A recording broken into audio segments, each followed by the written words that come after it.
l'immunité naturelle est toujours meilleure que l'immunité vaccinale. Il n'y a quasiment pas d'exception en matière de vaccinologie, sauf la vaccination papillomavirus.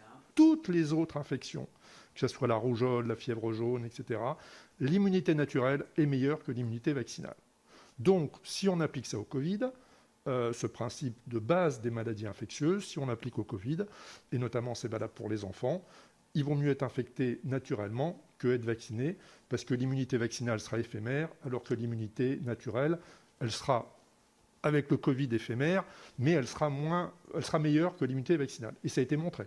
Ça a été montré par les Américains, l'étude de Californie, plus d'1 million de personnes. L'immunité naturelle est meilleure. Ce sont des données anciennes, mais pour les responsables politiques, la question est quand même celle, je tiens à le souligner, je ne remets pas du tout en cause l'évidence que vous rappelez, c'est que l'immunité naturelle a un prix en termes de conséquences pour les personnes infectées. Voilà. Donc j'allais en venir à ça, effectivement, et pour illustrer les propos de M. Carucci.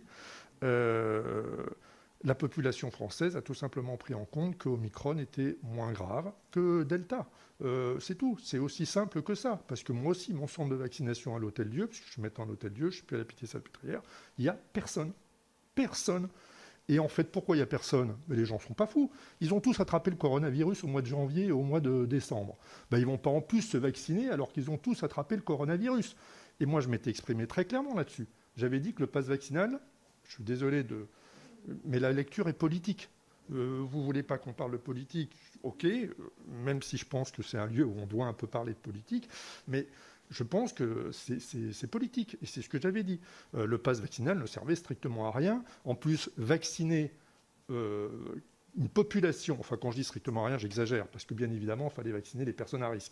Mais dans la population générale, ça ne servait à rien. D'abord, ça n'empêchait pas la circulation du virus, et surtout, les gens n'y comprennent plus rien. Parce que vous leur dites qu'il faut vous vacciner, en même temps, tout le monde a chopé le coronavirus.